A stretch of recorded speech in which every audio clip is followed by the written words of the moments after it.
stuff in regards to the power grid. I mean, my career started in Eversource, Boston Edison, about, I don't know, 34 years ago. So even though I'm 29, Yeah, you know, it's been 35, it's almost 35 years now. Yeah. So Underage labor. there you go. So I started, I was a mechanical engineer out of Northeastern, and I started in the generating stations. And I thought I worked hard and all that, and Boston Edison started to get out of generation. But before that, I made the leap into the supply chain side. So I took the technical background and I went into purchasing, and I became a purchasing agent. And I used to buy across the system. I bought, you know, big security systems for Pilgrim nuclear power station. I bought, you know, auto transformers, the big $1 million units that you hopefully don't see in the city of Boston. I bought conduit construction services, you know, the stuff, the people that dig in the street and put the conduit in so you can put your cable in, connect to your, you know, your Waltham Village, that kind of thing, your URD, your underground residential developments and things like that. I bought for the transmission system, so if you go down to Pilgrim, you can see down, you know, down in the Cape where the wires go over the canal. That's your transmission system that feeds the Cape and the islands. Your island, your Martha's Vineyard, is fed by a big, huge cable from the mainland. And then from there, I kind of was working to support the business analyst side of the systems that allow us to buy the poles, wires, transformers, that kind of thing. So right now, I play a material planning role. And I also understand what we call our ERP system, you know, our enterprise resource planning system that says, when I need a pole, when I need a transformer, it's in the yard for the guys to take out to the field. So do you guys own the poles even though Comcast and others put We own stuff on them? some. There are certain territories where the utility company owns the poles, and then some where the telephone company owns the poles. So there's a process by which I think it's a 601 form, where they go back and forth and say, well, I need to replace this pole. I need to make it bigger because my equipment is bigger. I have more automated switches. It's heavier, so I need to take it higher. And when you look at the pole, I was just looking out the window. This is a URD fan. I was looking for the pad mount. Back this out there. This is a URD, so you don't see the poles and wires outside. So the power probably comes into an overhead source, goes down, it has a pad mount, and then it's fed underground to your, that's what a URD is, you know, in some of your areas. For reliability, right?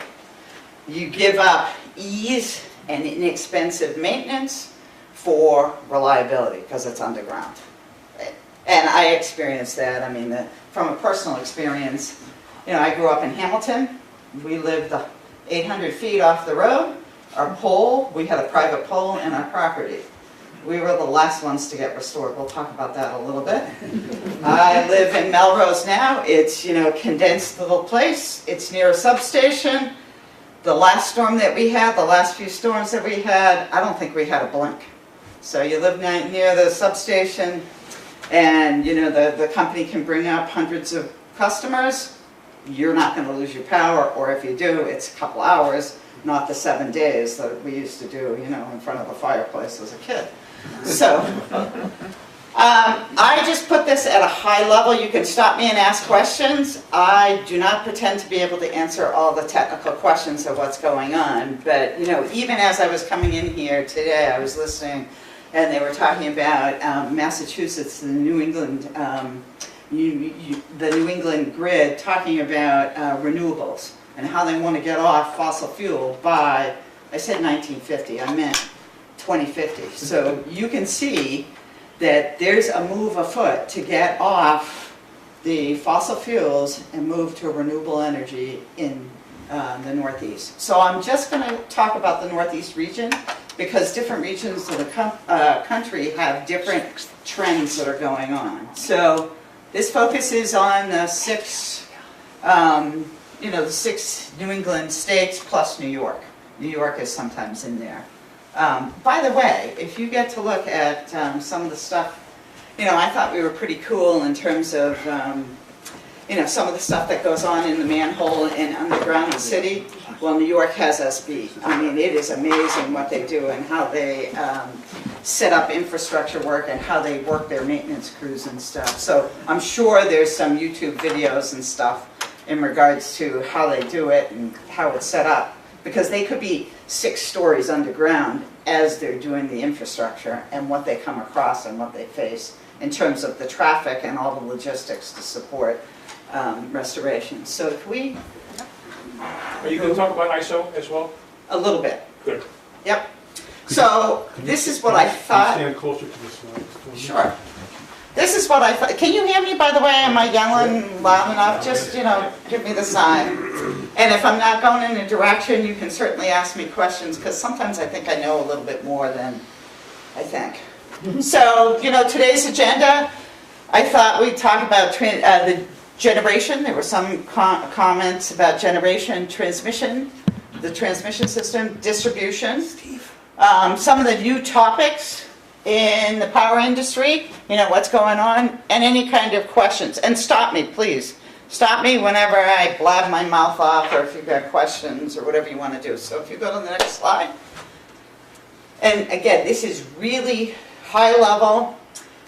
So one of the things that's going on in generation in the New England region is the big push to move to natural gas.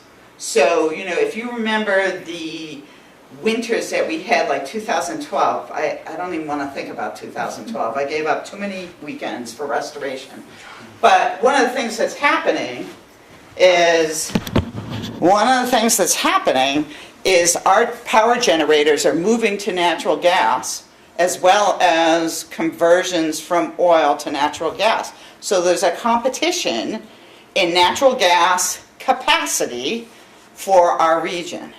And you're going to hear things you're starting to hear things, there's probably something going on in New Hampshire about getting natural gas and into the community. And, that has its,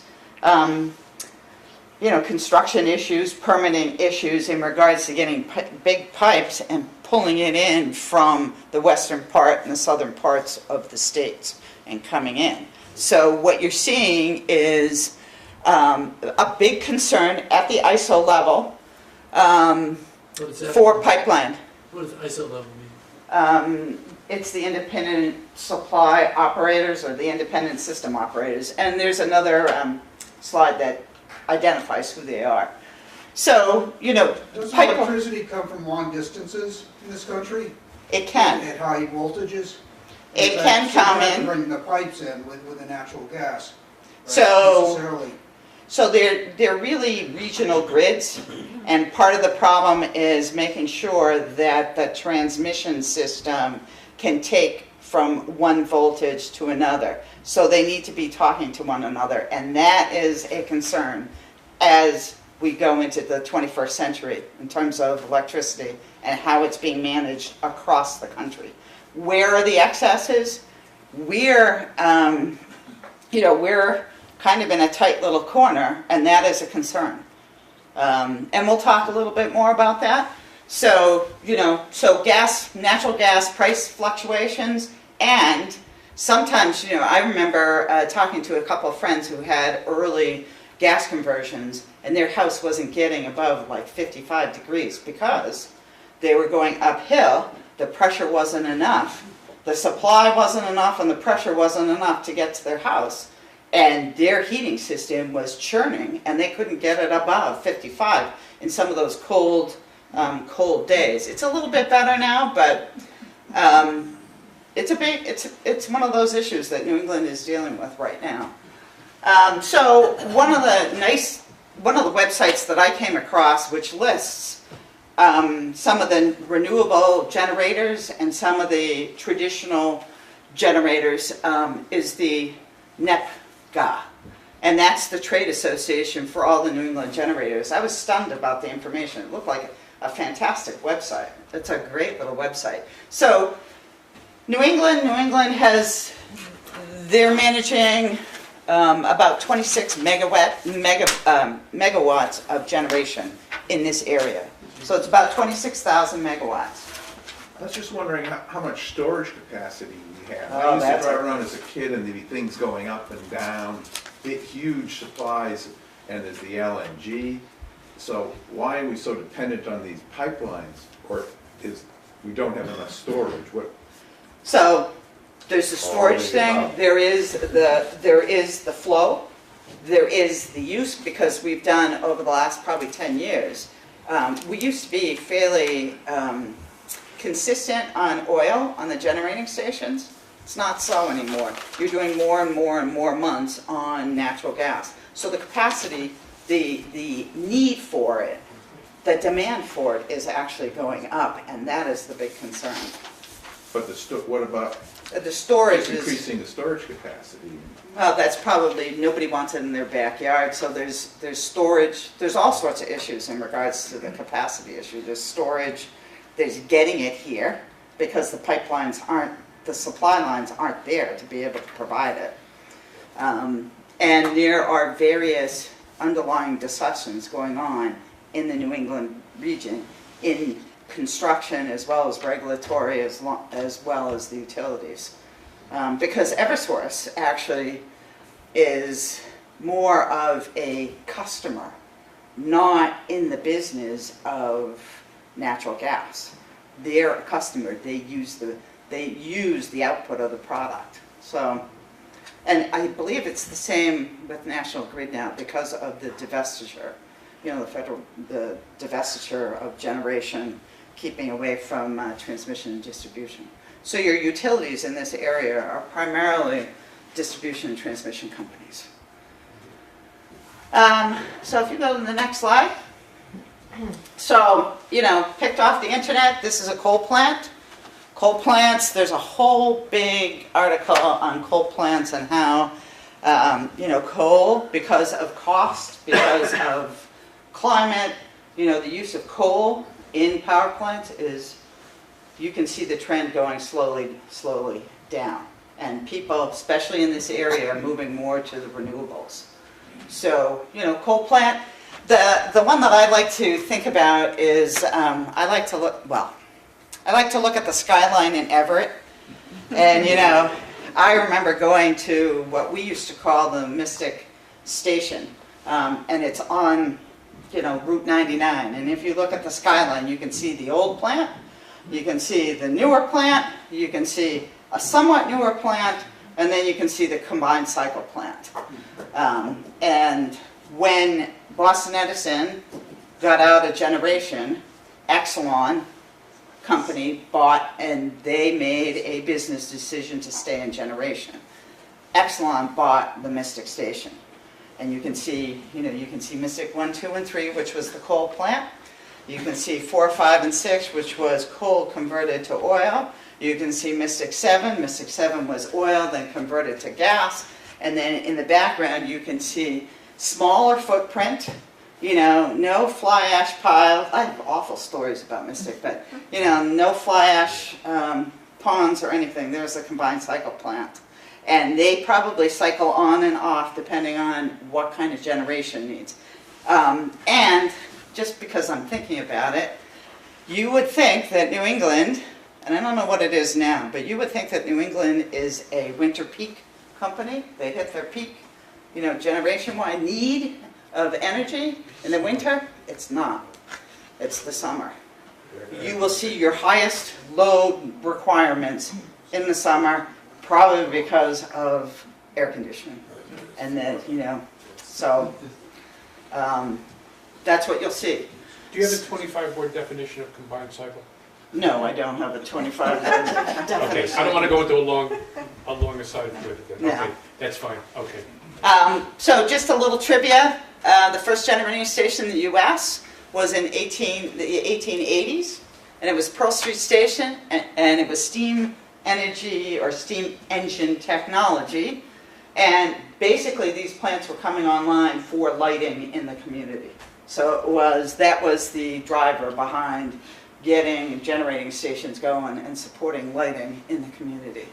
So you can see some of our large traditional, I'd call them traditional generators. You've got Exelon, which is the Mystic Station in Everett. We talked about the combined cycle plant.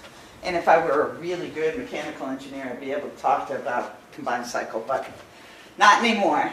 Entergy is the Pilgrim nuclear power station. They bought nuclear, and I believe they are going offline in 2020, I think. 2019, 2020.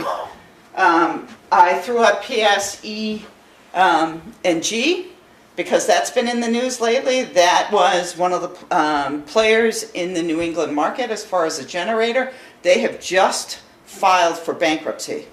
And the reason for it is because of the potential liability for the fires. And their regulators have said, you know, even if you're not negligent, if one of your pieces of equipment sparks and starts a fire, they're looking at liabilities due to those fires. Right, wrong, or indifferent.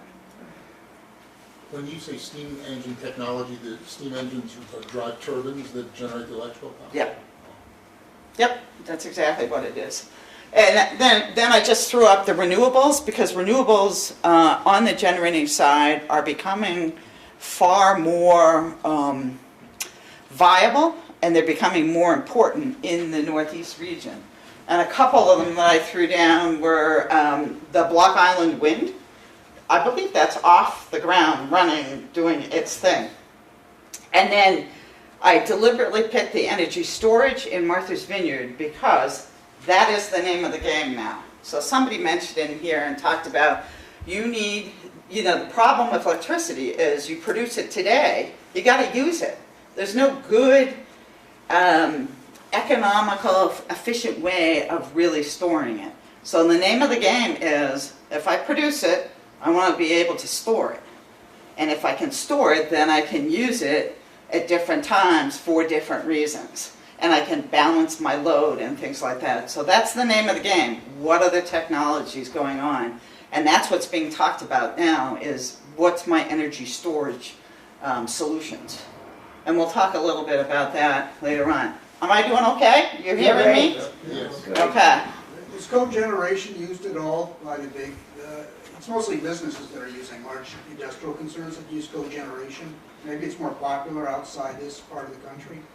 I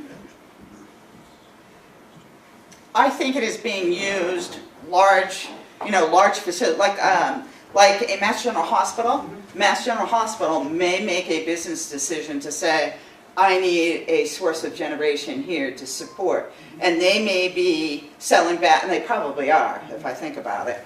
They're probably selling back into the grid. So I think it's probably, the more I thought about it, I think it's probably an exciting time in the power utility industry because lots of things are happening. So you get your cogeneration, you get your renewables, you get your energy storage, and you also have your, you're not as much regulated in some of this stuff. Your T&D business is definitely highly regulated. And it's highly regulated here, and there's high expectations for reliability. Very high expectations for reliability. And there's a reason for that. The reason is we have technologies that are going in other businesses that depend on a power quality and reliability 100% of the time. So, that's kind of what's going on. You go to the next slide, please. So, this picture just, brought back memories. I remember being at Mystic Station, standing on one of the turbine decks and kind of looking down.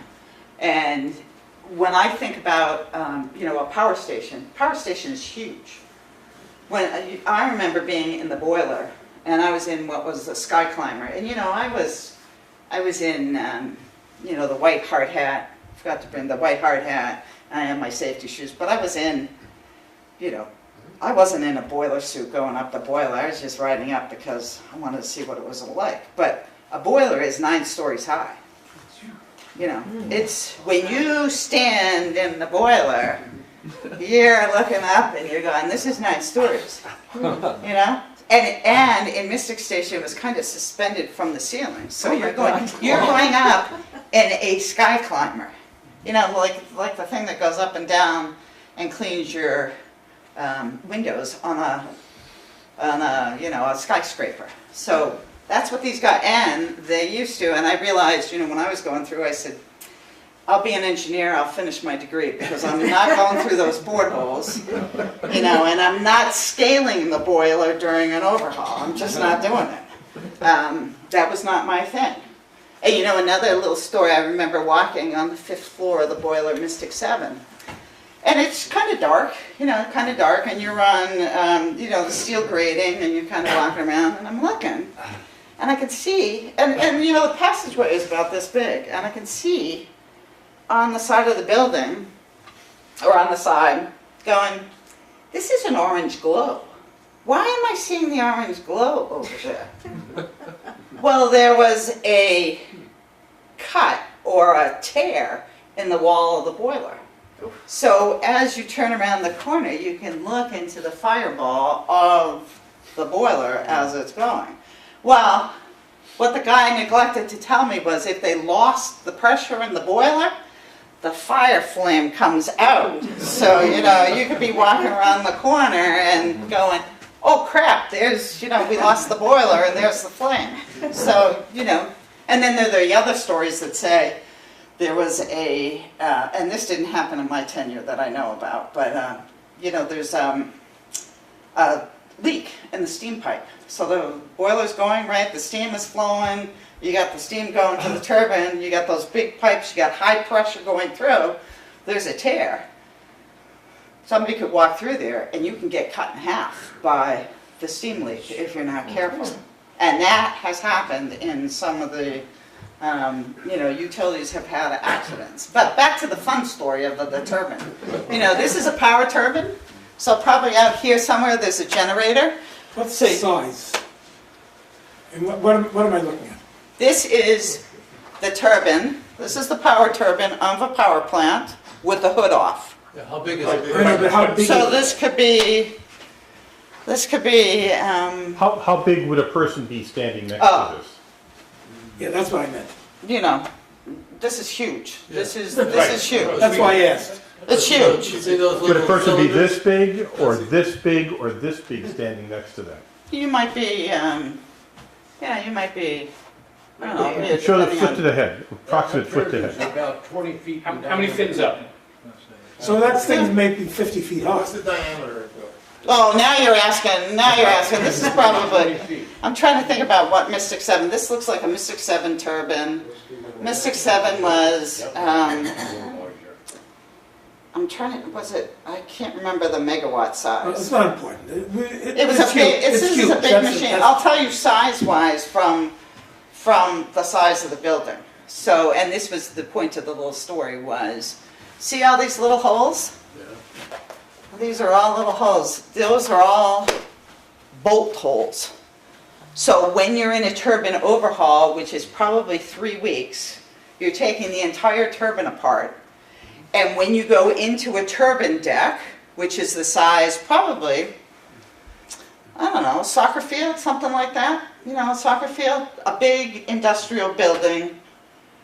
Every square inch is covered with the nuts and bolts and the components of the turbine.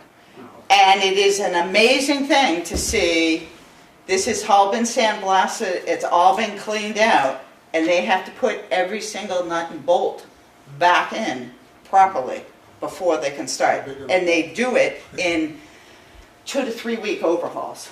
So a complete turbine overhaul, you're looking at, this is probably a new one, but let me tell you, when they do a turbine overhaul, they have the cranes overhead, they pull the hood off, and then they get the guys in working probably 24/7, Boilermaker trade, and they're taking it apart and they're cleaning and testing the turbine components. Then they put it all back together, they test it, ready for power generation How again. often do they have to do an overhaul? It depends on how big the unit is. We used to do, I want to say we did various annual or every other year, major turbine overhauls. And they are unbelievable, and they are stress related. I mean, people are yelling at one another. It is just to experience standing over the turbine deck as all these components are spread out across that soccer field. And the bolts are, the size of me and beyond. Oh, They're huge. something someone can carry. No, that's why you have cranes that are overhead moving this stuff. What's a wrench look like? Yeah. Oh. Yeah, you got, a whole new set of equipment. You have a trade that is trained to deal with turbine overhauls. They're called boilermakers. That's what you do. I mean, that's what it is. We used to have Bechtel come in, Bechtel Corporation come in, and they would bring their people, and they would be trained dealing with this stuff, So that generates AC, alternating current, right? So they have to spin that at some frequency before they can put it online? Yep, Within the it goes range? through, yep. And that's part of the test, that's part of putting it back together, that's part of the testing, that's part of hooking it back up to the generator, all of it is part of that turbine overhaul. I have another size question. Why do you have a feeling for why the boiler is 9 stories high? Oh, it depends on, it depends on the fuel, it depends on what it's doing, and the amount of energy, all that is part of the whole design of the whole So it's got to unit. scale bigger to Yep. generate more power. Yeah, I can't remember, that's terrible, I can't remember the megawatts coming out of Mystic 7. I It used to know be like this. I know the questions are interesting, but we've used up a half an hour. Okay. And I don't know where you are in your pitch. I don't know either. Well, let's get going. So transmission, so we talked about generation. So generation goes to transmission, right? So you go through the turbine, you go through the generator, now you're in the transmission system. So typically, transmission, I think I've heard things over 67 kilowatt. That's the rating, the voltage rating. Our generation in Eversource, we typically think of it in 115, 230, and 345 kV. So 345 is the big stuff, right? It's the big stuff. It's real scary stuff too. And just for fun and giggles, we mentioned the canal. The transmission going over the canal. What they do now is, it is not inconceivable that you'd have a guy hanging off a helicopter doing repairs off the helicopter when the lines are live. So it's a whole, it's a whole, it's a whole level of training. Want to show that video now? Well, let's go through this and then we'll show it afterwards. Isn't there a power plant right at the canal? You can walk right by it on the path. Yeah, the canal, Yeah, so they station. generate on that side too, Yep. right? And then they feed that back to Yeah. Massachusetts? yeah, But that's like the bird thing, right? The bird sits on the power line. There's no problem because it's only half of the circuit, right? The same thing with the wires going over the canal. There's no it ground. depends. It depends. So, in fact, now that you mention it, when I drive down to Connecticut to go to the other side of our company, there's a transmission line that goes out. There's a big eagle's nest right sitting in Right. the transmission line. But, depending on what goes on, you get a lightning strike, something happens, you lose that grounding, something could happen to that bird. So under quote normal circumstances, it's only half of the line. Yeah. I mean, it's holding one wire, which you can do forever, Yes. no matter Yeah. what it is. Yep. But, depending on what goes on, That's you true. need to be Understood. very well aware when you're working these lines. So anyway, somebody mentioned, I'm not volunteering. and even am I, by the way. I like sitting in the office and I like viewing. So anyway, the ISO, we mentioned ISO. It is the Independent System Operators, and there are 2 of them in this region. One is New England, ISO New England, it just comes off. And the other one is NY or New York ISO. And the FERC is the one that manages transmission across the country. It is a federal agency, and there are mandates that come down from FERC that you need to, as a utility company, we need to, salute to. So basically, basically what they're doing is they're managing the sale of electricity and natural gas in terms of commerce and transportation across the US. That's what they do. That's what they do. And then our regional operators, just like I said, and you know, this is what they also have a good website, by the way. And basically this is right off their website. Their mission is keeping the lights on in New England. That's basically what they do, keep the lights on in New England. Balance the power. If we go to the next slide. Yep. So these are transmission pylons. I think this is transmission pylons. I think this was taken in China. You know, it kind of has some level of beauty to them, if you like it. And as I said, right around here, going to Connecticut, there's a big eagle's nest, and it's been there for years. So that's China, but that's not the Northeast. So what is the transmission system? What are the components of it? You got cable, you got a substation, cable this big, you got a substation, you got transformers. Transformers move voltage up and down depending on the need and where they are. And basically what it does, what a transformer does, it steps the voltage down to feed the distribution system so we can all turn on the lights. And I like my lights on and I like my hot water. I realize that. So there's about 600,000, the number changes of high voltage lines across the US that feed us transmission. What is the typical voltage on the high voltage lines? Typically you'll see anywhere between, the 345 is the big stuff, and then it could be stepped down to 230, and it could be stepped down to 115. So, Is that kilovolts? yeah, 45 is. 345 Is kV. 115 also kilovolts? Yep, kV. And that is the reason why there are problems in the regional grid, because even with our distribution system, you know, Eversource distribution, you have different voltages in Connecticut, different voltages in New Hampshire, different voltages in Massachusetts. And that is, you know, that is the creativity of design of some of the engineers and how they've designed the system. And the system is over 100 years old, so it's difficult to make those changes to make the systems talk to one another. So that's the challenges. And the cycle time has to be synchronized too between these. So there's a piece of equipment that sits between two distribution grids that will take care of all these differences, adjusting the phase in the cycle as well as the voltage so that they can talk to each other. That would be nice. Okay. or is there actually some guy with a dial doing all this No, stuff? there's no guy with a dial doing this. Because somebody has to do that work. Yes. You can't have stuff that's off phase. And it needs to coming be in. thought about, you know, the different operators need to be thinking about it. Usually the grid is maintained within the region. I don't think that they're actually taking energy from different parts and bringing in to the regional grid. Because the simple question is if the cycles are off, you know, when the cycle of the electricity is doing this on one side and it's doing this at the other, you have a problem. Yes, you do. That's what happened in Northeast shut down. Yeah, so these are definitely things that people need to be thinking about, and they are thinking about them. Yes? You say that our system is getting on the old side. Is there any country or any place that has the latest thing?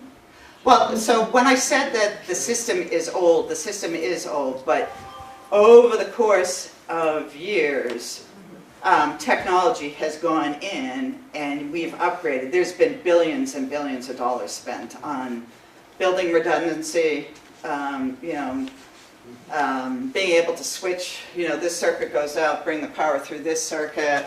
The amazing thing was, I don't know if anybody remembered, the big power outage in Boston near the Sheraton Hotel in the Back Bay, the huge fire that went in one of the substations.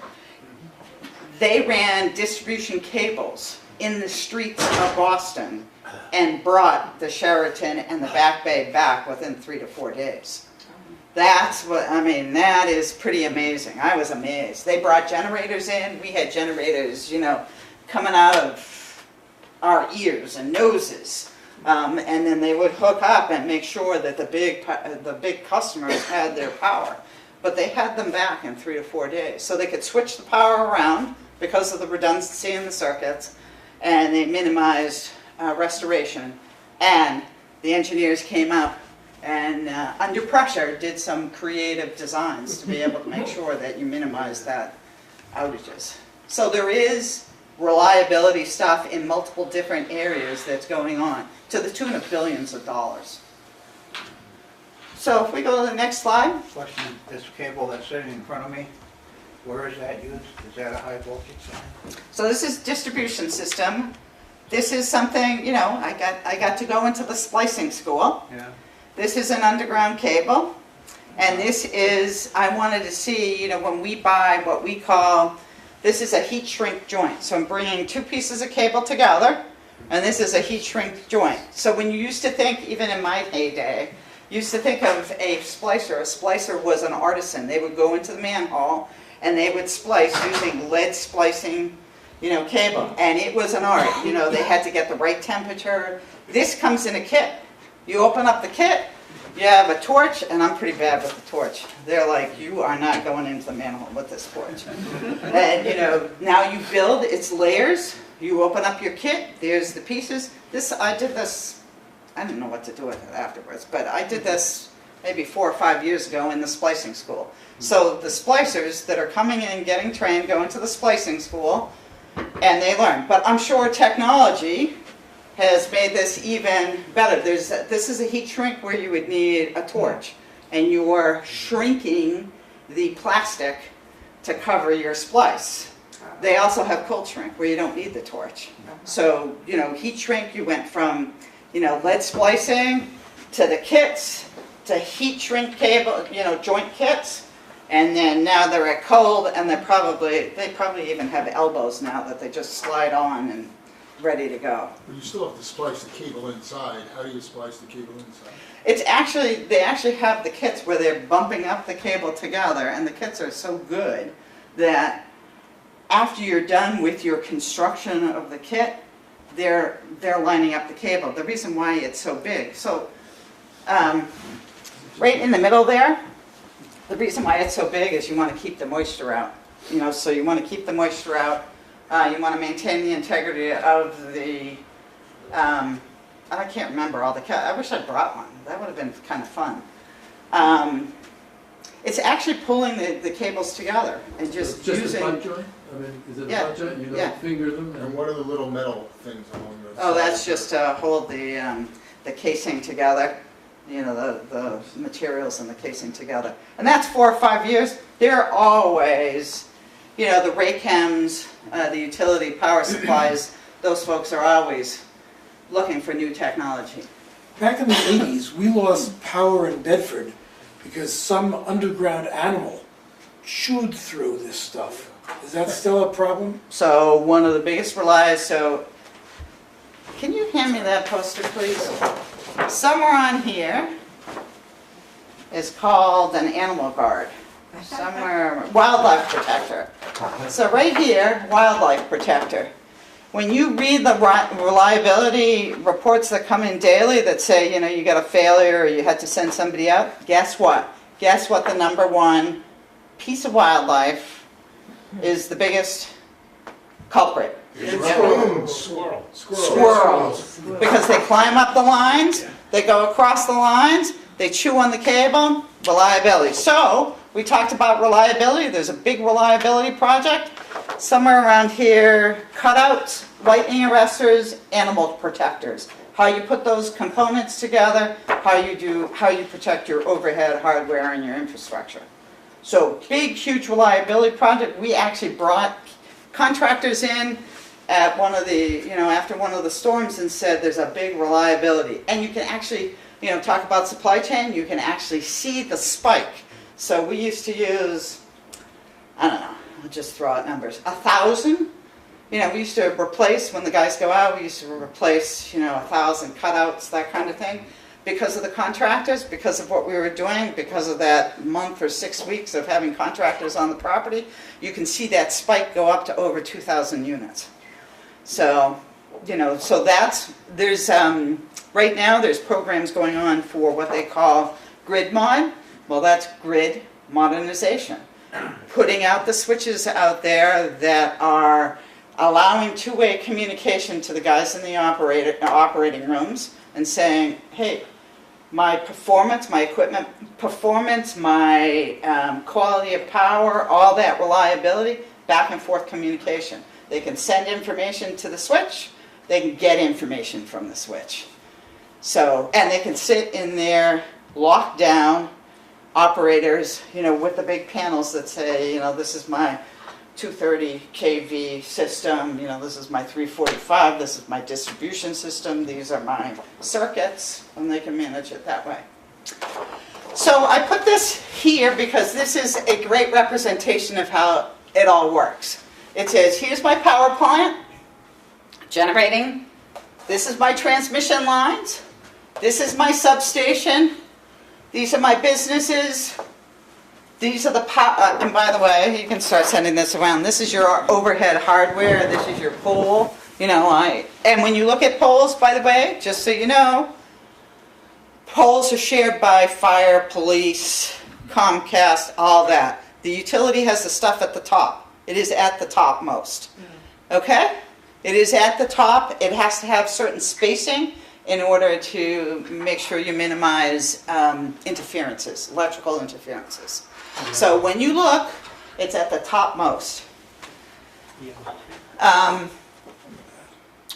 So you can see there's your transformer feeding your house. In fact, when I look, I have a transformer that's across the street, feeds my house. And depending on the city, maybe not the city, maybe it's the state and maybe regions in the state. It depends on who's responsible for what. So if you get if you get a storm and it rips your riser off the side of the house, you may be calling your electrician because the utility is probably there until the connection at the house. The riser is probably the electrician and the... Now, in New Hampshire, that may be different. In Connecticut, that may be different. But for us, now, when you have a restoration, the guys might come and just deal with it. So we'll talk about restoration. So here's your substation. This is what a substation looks like. If you're in the city of Boston, so you might see, if you're in Somerville, I remember on Somerville, if you're in Somerville on one of the streets, I don't know if it looks the same now because they've got some big development. You'll see something that looks like this. You'll have fencing, you'll have security around it, and you might see pieces of equipment like a big, huge transformer out there, and then you'll see power coming out, feeding the system. In the city of Boston, they're not going to let you get away with this. This is an eyesore, right? So Kingston Street, I just happen to remember this, Kingston Street, Chatham Street, they're gorgeous brick buildings. Well, behind those gorgeous brick buildings is stuff that looks like this.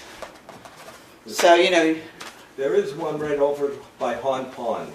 Okay. Right in Woburn, Winchester line. Does it look like this? Yeah. All right, so the other thing that I will tell you about these things is it looks really safe, right? It looks really safe. Parking. Some people will come in and cut the cable because, as you can see in this cable, this is 700 flat strap cable. This is heavy 700 flat strap cable. This is the underground cable. This is what we buy millions of dollars worth of cable. It's all copper, right? Oh, wow. Yeah. So they will go in and cut the cable. You only do it once. Yeah. Yeah, so, so you stay out. Even though it looks nice and benign and, I've been in the substations and stuff, you never know where you're going to get stray voltage or anything. You stay out. You can arc pretty good too. Yes, we used to do that in the labs. So, if we go to the next slide. So this is a distribution system. So we talked about generation, we talked about transmission, we talked about substations. I happen to like substations. I kind of look and, but your distribution system, it's the same kind of components. You got cable, you got wire, you got transformers, you have manholes. Manholes are the place to be when it's cold out. Trust me. And then you got poles. When it's hot in summer, you don't want to be down there. And you've got tunnels. There's a tunnel, Mystic Tunnel, where they've got cable feeding out probably from the Mystic Station. And they have L Street, the L Street station down in South Boston. They have a tunnel under the street. So, distribution systems started to be built out around the late 1800s, 1880s. So we had a need for lights. People said security, we need lights, we can't be in the dark all the time. That's the start of the build out of the distribution system. So, New York City, Boston, some of your older urban areas, that was the build out, that was the start of it. They were still on DC then, weren't they? Yes, they did. There were experiments both in DC and AC. So this is a 50 kVA transformer. This is an old one. What you'll see now is you'll see the decals from the manufacturers that say non-PCB. So you remember GE. GE used to be a big transformer producer, PCB oil down in Pittsfield. Not anymore. You have those big signs that say non-PCB. All government mandated that said you got to get out of the PCB oil market. And this is kind of ugly, kind of ugly, kind of ugly, kind of ugly. So, but transformer, that's your typical 50 kVA transformer. That's what, we go through thousands of them, on an annual basis. So if we go to the next slide. They actually have a life, in terms of a useful life would have to be replaced? Yeah, Or they're usually looking at 20 years, something like that. Will it blow up? Will it fall off the pole if you hit it? Yep. The guys have to go out and replace them. But the normal life is around 20 years? Yeah, I would say that. There's probably some units, not 50 kVA overheads, but there's probably some units that have been running for years and years and years. Yeah. We have some really They old vibrate ones. mechanically. We have some really old ones at a substation in Waltham on Main Street. Yeah. Yeah. And one of those blew over the semi, I saw it. Yep. Yep. Well, actually, I happened to be sitting. So the downtown Melrose is here, and then across the street, kind of down, is the substation. There was a lightning storm. Something got hit in the substation, and I tell you, we jumped 6 inches off our seats. You could hear the kaboom go, and said, "Oh," you could hear the lights flicker and stuff like that. Something happened in the substation.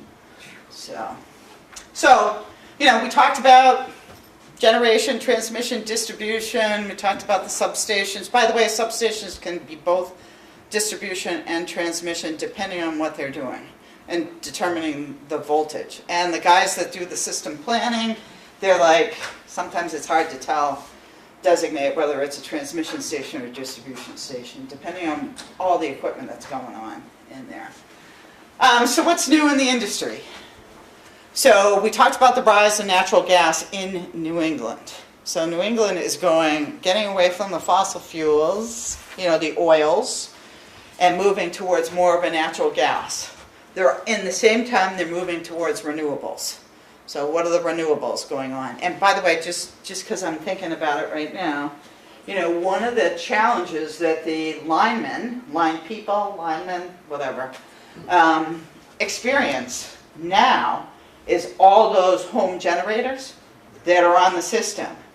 So when you think about what these guys are doing, they need to make sure, in many cases, that they're working the repair dead.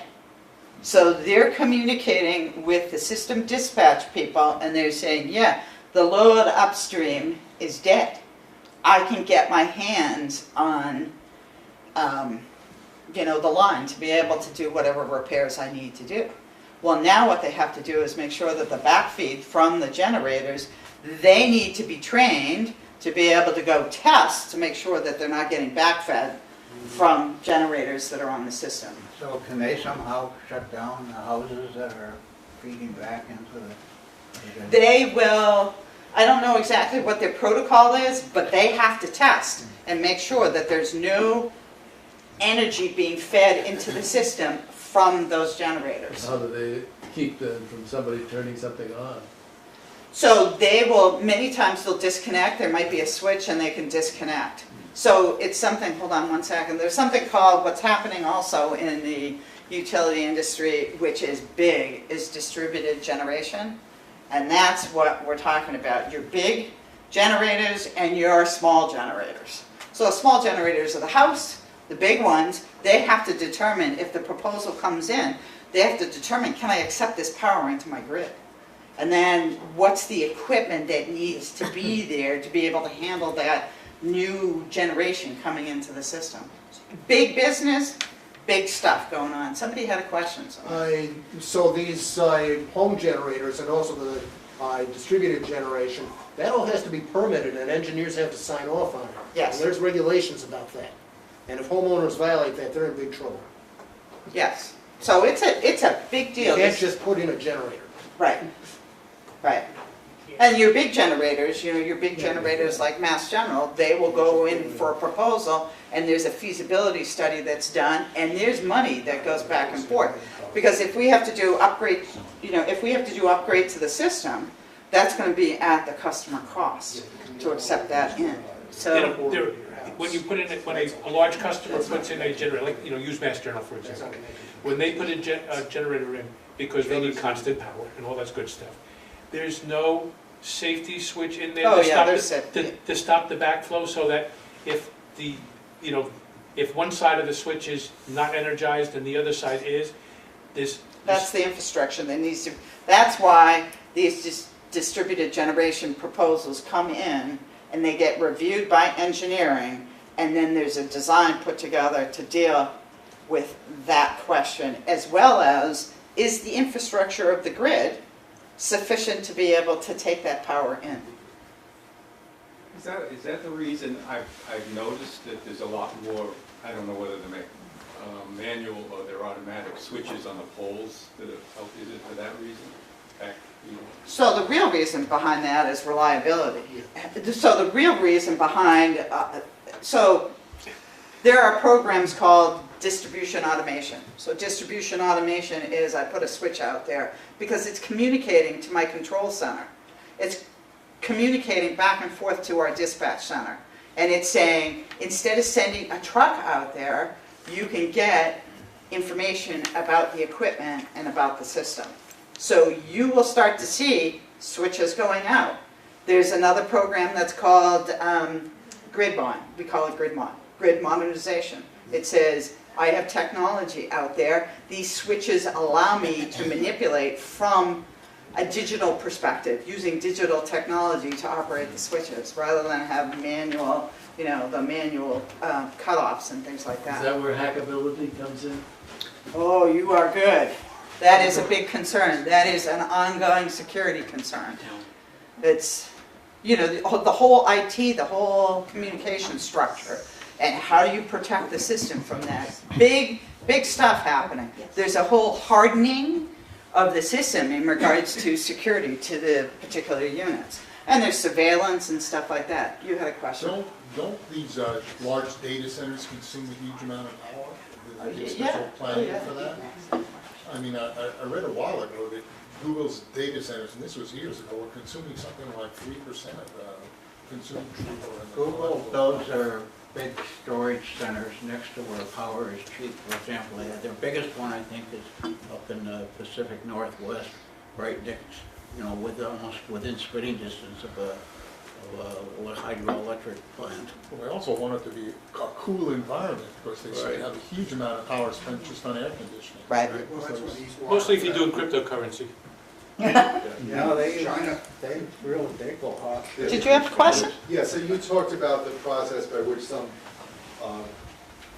you know, something like a Mass General, you know, has to get the the engineering okay and approval to feed power into the grid.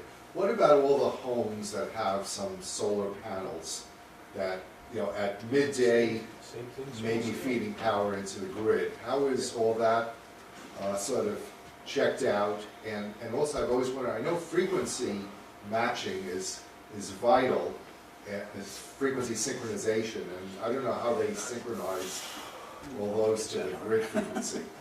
So, the solar projects are all this, energy incentives, and those design companies, those solar design companies, have to deal with all the regulations associated with solar installations.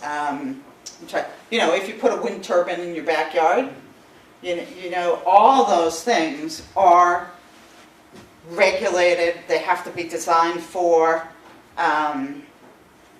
All that is taken into consideration as you're installing this particular project. Are there mistakes? Absolutely, there are mistakes. But the regulations, the design, the standards are set out to be able to do this. Somebody else had something. Just information for you, if you put solar panels on your home, before it can be energized and before you can actually use it, the building department has to inspect it. You have to get a license, you get permission for it. And the electrical inspector for sure understands or should understand what's going on to avoid all these issues. Yeah, permits, and more permits. Yep. And something about system planning. So the utilities they have a whole area where they're evaluating system planning capacity. So you have 5-10-year plans that are always being revamped and looked at. Like the growth areas, there used to be the growth areas was the Metro West, which is, the Westons coming out of our Waltham Service Center. And typically they're underground residential developments. You're planning a community, it's underground, you have a pad mount, it's coming from an overhead source, but the community itself is probably underground fed, like here. This is probably a URD right here, because I don't see any poles. Am I good to go? Any more? So what's new in the industry? We talked about the natural gas, the cleaner energy incentives, the solars, the Hydro-Quebec, coming in, the transmission line coming in from the Hydro-Quebec through the northern pass. We won't even go into that, but those kinds of things. The wind turbines. The next piece is energy storage technologies. That is big. I make it today, I want to capture the energy, I want to store it, I want to use it later. So that is big. Capture the energy produced today and use it tomorrow. So why is it important to the grid? I mean, that's the next breakthrough, right? That's the next breakthrough.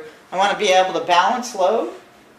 I want to be able to bridge power, and I think that's, from this sector, is doing lots of power generation, and I need it over here. How do I bridge that load? The power quality, we get lots of complaints about voltage. Voltage dropped. You got to send a crew out and go, what's going on here? Why? What's going on? And then peak shaving. We talked about, you get 3 weeks of 90-degree weather in Boston, you're sitting at a peak, and you get your fingernails going like this, hoping that nothing breaks down, and all your generators are pushing into the system. So you want to be able to take that energy stored and be able to shave that peak off. So one of the websites I found with lots of information in regards to the storage projects. What are the storage projects? I know Eversource has got one going with another company that I can't think of down in Martha's Vineyard. Martha's Vineyard is a big deal. The islands are a big deal. It's a pain in the neck to get your infrastructure out there. And when you've got a hurricane coming through, Eversource has Martha's Vineyard. National Grid has Nantucket. So And why do you think no company has both of them? Because it's a pain in the neck to get your infrastructure out there to be able to deal with outages. So if you've got an energy storage facility out in Martha's Vineyard, that's a good thing. You know, that means that I think that they use as backup. I think they've got some old set of jets. You know, jets that are putting generation into the system, so that if they can replace those old jets that require maintenance and people and all that with a storage, you know, energy storage, that's kind of a cool thing, because now you're dealing with environmental impact, you're dealing with minimizing repairs, you know, labor costs, old equipment, all that kind of thing. So the website that has a lot of good information is the DOE, Global Energy Storage Database. And these are the technology types that are going on right now. So you've got your mechanical, you've got your electromechanical, you've got chemical stuff going on, you know, and then you've got your electrical. So what other stuff do we have? Yeah, pump storage, Pardon me? pump storage. I don't know. I don't know. There were a ton of projects that were identified on this website in different areas of the country. So, you know, anything goes. I think it's a new and evolving field. It's pretty cool. So, can we go to the next slide, Evie, please? So, you know, we mentioned the words smart grid. So what is smart grid? So, you know, we talked about how the grid started in the 1890s, and the grid is a loose term. It's just kind of all that transmission, distribution stuff that moves electricity around. You know, you got almost 10,000 generating units. You got 1 million megawatts of capacity. And you've got technology from the 1890s all the way to 2019. And the technologies are always improving that communication and movement of electricity. Are those numbers for New England or No, the that's, whole country? yeah. And I'm sure you're going to see fluctuation depending on when the report was written. There's a lot of neat stuff on the internet in regards to the power utility stuff. So basically, smart grid is about leveraging digital technology to provide that communication for utilities to their customers. That's basically what it is. Make it better, more reliable, you know, reduce cost, which means that your bill goes down, maybe. You know, your investor, if you're an investor, that goes up, right? So you do know that when the stock market goes down, utilities goes up, right? We do know that, right? Because, you know, we're the staid, you know, it takes forever to get something new into the utility. It's like, oh, come on. Though they are changing a little bit. You know, people are kind of excited about some of the new technology that's going on. So, what does the digital technology do? It impacts your reliability, the availability of your electricity, and the efficiency in what you get. Yes? Are there any projects that will leverage smart home technology Oh, yeah. with utilities so that, you know, everybody has an Alexa and all these other things that talk to the cloud? Are you guys able to tap into any of that and use that to help balance loads, to understand people's patterns and understand what's going on? I will tell you, yes. So the answer to that question is And yes, that's a good thing. that is evolving. But the one that I can't stand and I haven't figured out is the letter I get. I'm on National Grid. The letter that I get, now, it's my husband and I in the house. All right? My husband and I, we're gone 12 hours out of the day. We don't have any kids at home anymore. I still get that letter that says, you are using more energy than your neighbor is. And I'm like, how is this happening? Because your neighbor's dead. I can't figure out, I'm like, what the heck do I have plugged in? You know, I'm like, I don't have my downstairs refrigerator, I can't figure it out. It must be all those LED displays that I got all over my house, I don't know. So, you know, programs like Smart Switch technology, and distribution automation. That's the big topic now, is how do I use this equipment to have better communication so I can drive reliability, availability, and efficiency. Security is missing from that. Yes, you are right. Security is a big deal. That's the other big communication issue, is how do I protect my electric industry infrastructure from outside hackers? Because we all know what happens with, you get an outage, and you all know what happens. Within 2 or 3 days, it's kind of like, oh, I want my electricity back. We don't realize how dependent we are on it. So you can cause a lot of havoc. Even to the tune of, going through your local intersection. You don't have your street lights going. You don't have your traffic light going. You don't have your street lights going. It's a free-for-all, depending on where you are. So if we go to the next slide. So restoration. I thought we'd talk a little bit about restoration. I gave up my Martin Luther King weekend. I was on support duty for restoration. Eversource was expecting an ice storm, and when you see high winds and when you see heavy wet snow or ice on the lines, you know that you will be in for potential outages. So not a nice picture. So when the news reports, and there are all sorts of news reports, company gears up for preparation, my role is to come in and make sure I'm supporting from a hotel, from a food, from you can get to your workstation. My area is like supporting the call center, and the call center is a big deal in terms of restoration, getting intelligence out so that you're hitting the right areas at the right time for repairs. They're getting much better. Yes, it is getting better. It is. And it's because of communication and the system talking back. So you're not boots on the ground as much, and we'll talk about that. So how does restoration work? You get your intelligence coming in from your system. So they're monitoring the system. What's going on? Where am I losing?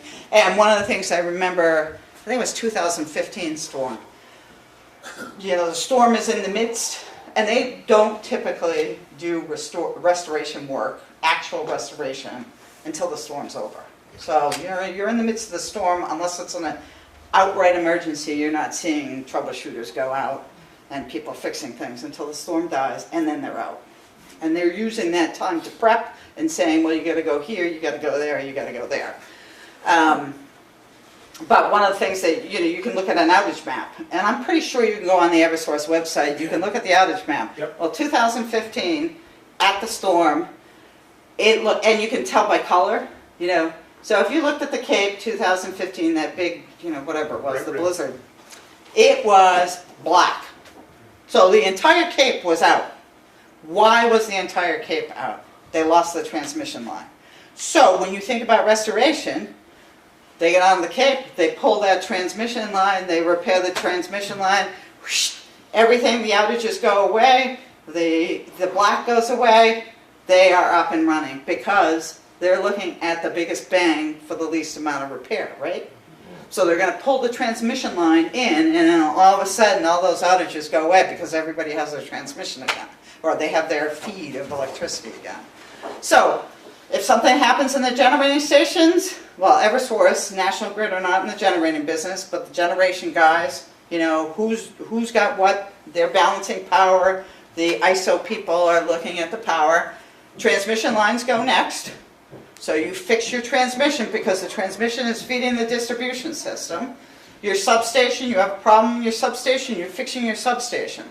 Now then, you're looking at your distribution system and you're saying, what are my major areas? Do I have a cluster of 10,000 outages? What can I do to fix those 10,000 outages?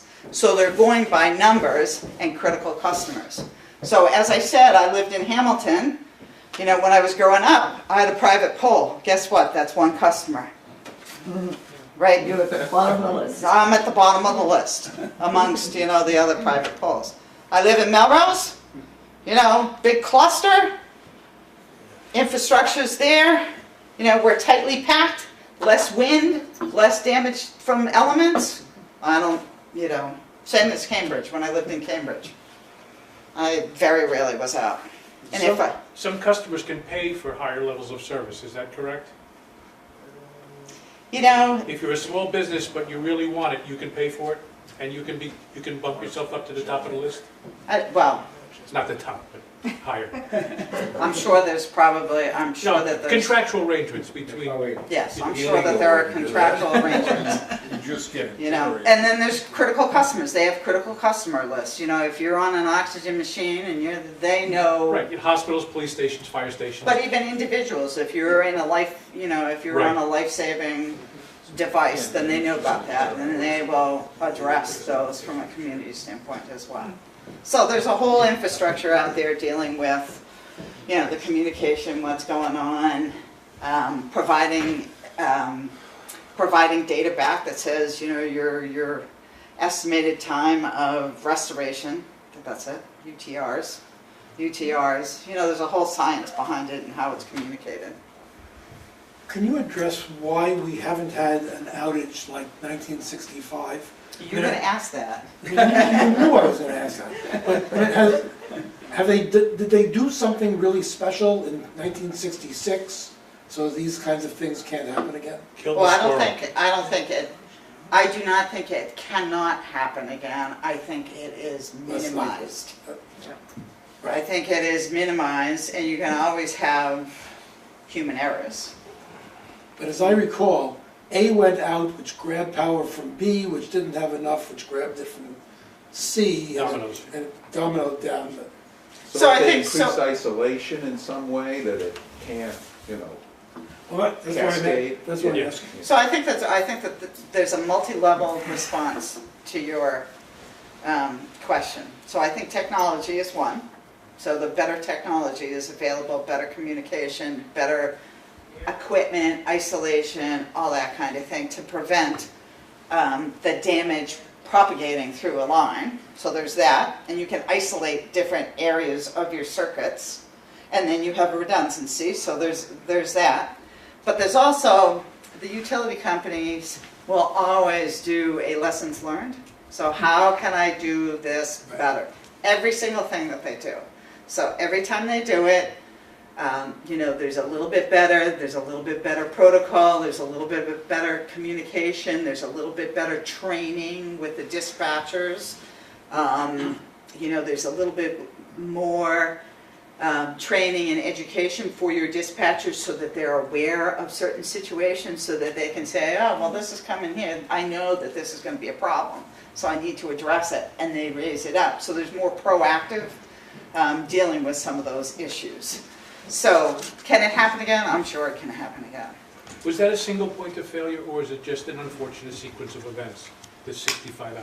I bet you it was an unfortunate sequence of events. I think it cascaded. I don't know that too much about what happened in That's what I 1965, heard. Yeah, but I think it was an unfortunate series of events. yeah. And, you know, you could, we had it, you know, a small scale, not outage scale, but a safety scale. You know, we had guys working on a line. We had 2 trucks going. These guys said that the power was off from their perspective. Guys working here, guy live grabbed the line. It wasn't dead. So, you know, when I think about the communications and what they do, they will review that incident. That guy could have been killed. Lucky he wasn't. Yes, so he could have been killed. So the company takes it very, very seriously, and they'll do a stand down, and they will evaluate step by step the sequence of events that occurred to see how that incident occurred and how it will not occur again. You know, and it's this training, this communication, this education all the way through. So it's really important. What else do we have? How about preventative maintenance? I don't think they do as much anymore because they're not incentivized to do it. Oh, no, They they call them up do. to trim a tree, they don't really come out. And we have a lot of trees that are precarious around here. And they usually wait until there's an outage and then they go out. They've been in my neighborhood 2 or 3 times, like almost You get a annually. good service, are you, in your? I don't know. Well, it depends I on pay my the, bill. depends on the tree, where is it located? I Yeah, think it's on your there's, property, yeah, if you it's have to on your pay for it. property, you have to take care It's of a town it. tree. then- Yes. That's what I had to do. Yeah. Along the street, you can see the crews around here. Yes. In the fall, they come around, they do the trimming. There's a multi-million-dollar tree trimming, there's a whole, I'll get to you in a minute. There's a whole tree trimming department, veg management across the entire system. We hire, that's one of the restoration guys, the first guys in a lot of times are the tree guys that are clearing Is the that lines. because now that the state's monitoring the quality of service and the SLAs, so they want to prevent it now versus before? When they weren't held to a standard about outages and how many hours a year you're out, they let it go. Well, there's- Because they could yeah, recover it there's- when they flew in the crews from out of state. There's levels of performance that you need to meet, but there's also, it's very political. The tree trimming is very political, from a utility perspective. We wanna, you wanna cut down the tree, you wanna take and go zip all the way down. Well, people pay for the trees, they want tree-lined streets, I want cut, you look down the street and you can see where the tree has been cut out to allow the infrastructure to go through. So it is very political and it is town by town. There's right-of-way management. You'd think that it would be a simple discussion, right? It's not. It is political, you're going to town meetings, you're getting permits. You never touch the tree in front of the mayor's house. So it is, and there are reliability projects. Power that are goes going all the out, time. Yeah. Power goes out. His power doesn't go out. He got one of these big brothers going to his house. I was going to comment on that particular issue because I've had to deal with it in life. And number one, those are town trees that the lines are going through. Yep. And not short trees. And you get more complaints about them damaging the trees than you get in a storm about losing power. Yes, And it runs for a much longer period of time. yes. You start with it's not your tree and go from there. But there are, just so you know, there are millions and millions of dollars spent on an annual basis on tree trimming. And they have a program, and they make proposals, and they work it through the town, infrastructure, and it's millions of dollars. You can see the legal notices for veg management that they put in the paper. We're going here, we're gonna Yeah, do something for miles. yes, I think, so. Yeah, you had a question, then we'll come over here. To balance load and generation, I know that various generators have to be turned on and turned off at different times. Does Eversource have anything to do with that, or is that strictly the ISO that? The ISO is dealing with that. We're just a customer, we're receiving, we will say based on our, load need projections, we'll say we need this or we need that, and there's communication back and forth. Can I suggest that we're down to about 8 minutes? Taking care of the local person who has a thing on his roof? Sit, I didn't hear The you. same question, but with respect to a person who has a generation in their own home. How do they have to go through ISO? Who's managing that?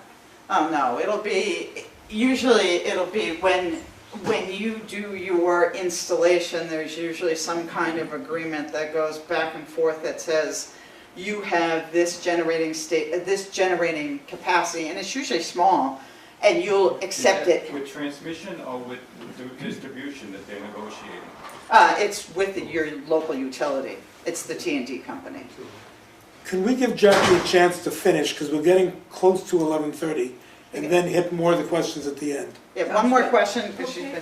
been, So I heard a sun flare can do a great damage to the electricity system. oh yeah, How- lightning arresters, yeah. Sun Which flare. means a solar flare, the EMI. Yep. Is the system prepared enough? Are we ever prepared enough? That's, what can I say? You're dealing with consequences of things that are that could potentially happen. You know, nature, to get ready for storms. Every time we go through an event, it's, you prepare, you go, oh, am I ready for this one? And then you get a curveball this way, and you say, you know. So it's the game. It's the game. What other stuff? So we talked about the restoration model. You know, you get outage calls, you've got damage assessment teams. There's the hierarchy of response. You know, you get your large and critical customers first, the large density of customers, the smaller outages, my private pool, you're last. Sorry. So unless you are a big cheese and you make enough noise. Not me. So let's go to the next slide. So the next piece, which I thought was cool, we just had a purchasing demonstration right around Christmas time on drones and how we use drones. So we were actually using drones. Connecticut had a series of microbursts and tornadoes. And if you drive through Connecticut, surprisingly, there's a lot of rural construction.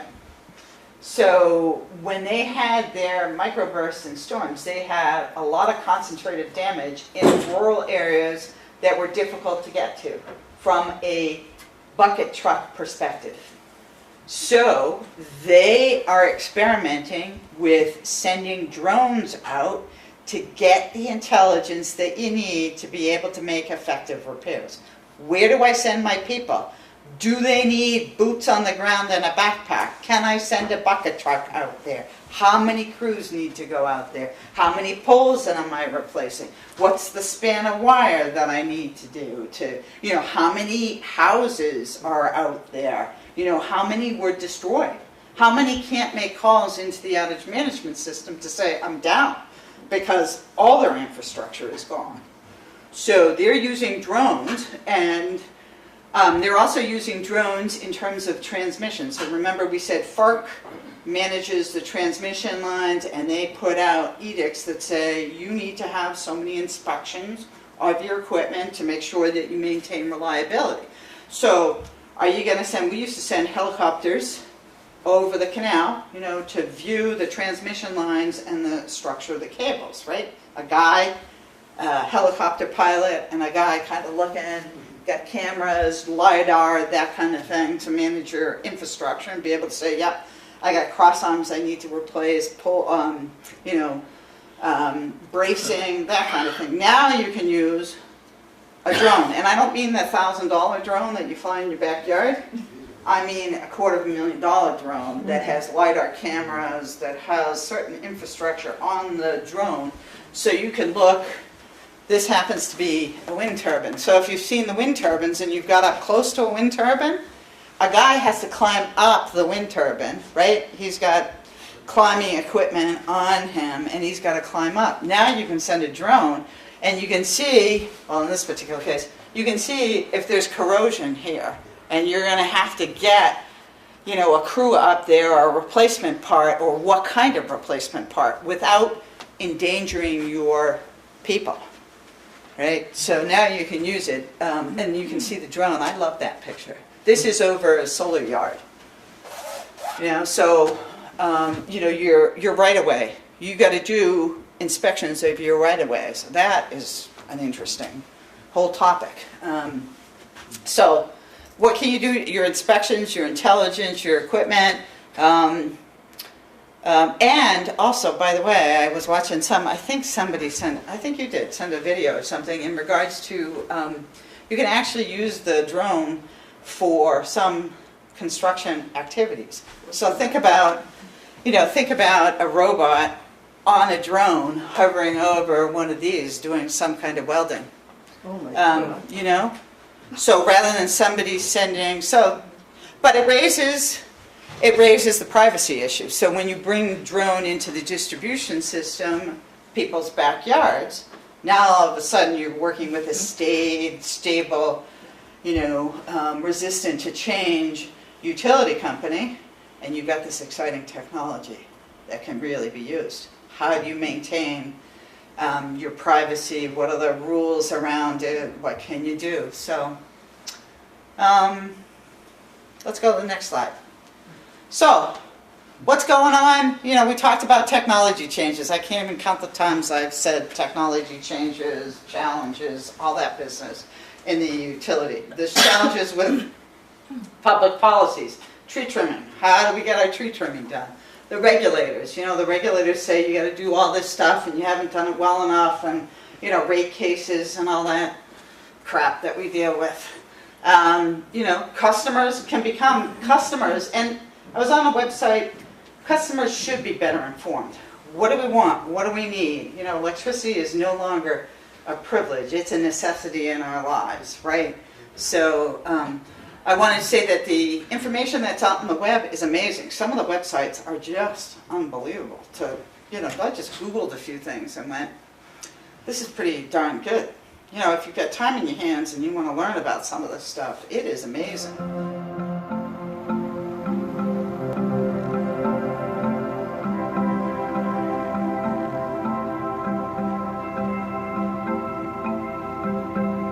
Back in the late 1800s, there was a gentleman by the name of Michael Faraday. He had a theory that if you enclosed a man in a metal cage and energized that cage at whatever voltage, the man would still live. The voltage would flow around him.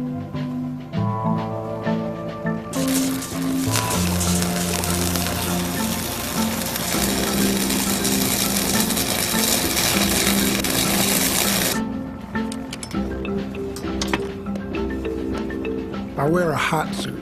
It's 75% Nomex for fire retardant and 25% stainless steel thread. And that metal thread means I have a Faraday cage around me. 500,000 volts pass over my body, but I can work without interference from the electricity. As long as the helicopter is isolated from ground, we have the ability to bring ourselves to the same voltage potential as the line, like a bird on a wire.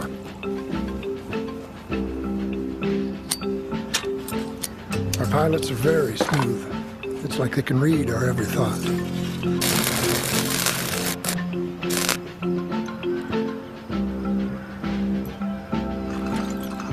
There's such a hunger for electricity these days. Nobody wants to take lines out of service just to maintain them.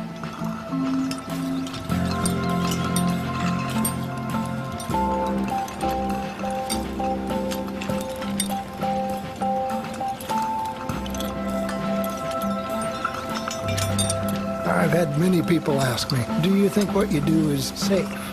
And I say, well, in our operation, everything that we do, every move that we make is thought of and rehearsed before, so it's as safe as crossing the street. It's not a job for a hot dog.